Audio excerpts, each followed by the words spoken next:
నమస్తే అండి. నేను మీ doctor Pushpalatha, MD general physician from Anandi multi speciality hospital, Kothagudem. ఈరోజు ఫ్రీక్వెంట్గా చూసే ప్రాబ్లం గురించి మీకు చెప్తాను. అదేంటి అంటే ఆర్థరైటిస్. ఆర్థరైటిస్ అనేది చాలా రకాలుగా ఉంటుందండి. అక్యూట్ అని అంటే డ్యూరేషన్ని బట్టి, క్రానిక్ అని ఇది కూడా డ్యూరేషన్ని బట్టి మంత్స్ కానీ ఇయర్స్ కానీ. And infection, especially post viral ఇన్ఫెక్షన్స్లో ఇన్ఫెక్టివ్ ఆర్థరైటిస్ ఉంటుంది. అండ్ ఇన్ఫ్లమేటరీ, ఇది ఇన్ఫ్లమేషన్ వల్ల వచ్చేది.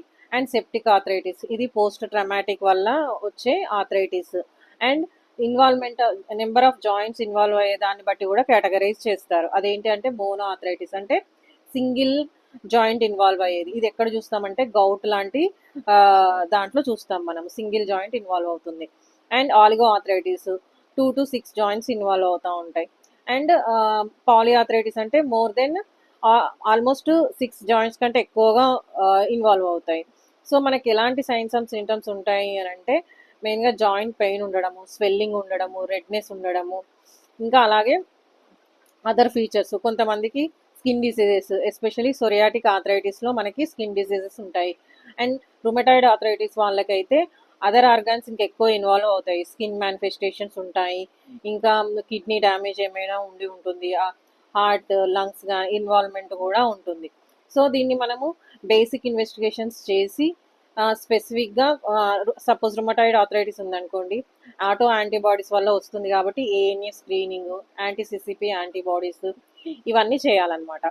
సో మెయిన్గా మనం ఎక్కువగా చూసేది పోస్ట్ వైరల్ ఆర్థరైటిస్ అండి. ఇదేంటి అంటే మనకి డెంగ్యూ వల్ల కానీ, చికెన్ గున్యా వల్ల కానీ, ఇంకా కొన్ని వైరల్ ఇన్ఫెక్షన్స్ వల్ల వస్తుంది.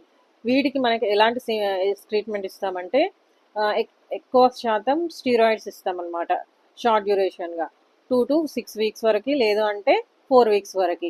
40 mg స్టార్ట్ చేసి మెల్లిమెల్లిగా టేపర్ చేసుకుంటూ 5 mg స్టాప్ చేసేస్తాము.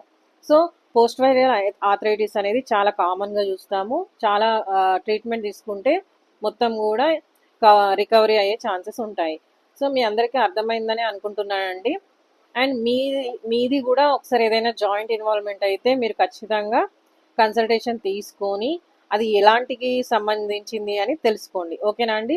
మీ అందరికీ అర్థమైందని అనుకుంటున్నాను. ఏమైనా డౌట్ ఉంటే కామెంట్ రూపంలో అడగండి, I will clarify. Be healthy, be happy. And ఛానల్ని సబ్స్క్రైబ్ చేయండి, లైక్ చేయండి, షేర్ చేయండి. ఓకేనా అండి? Thank you one and all.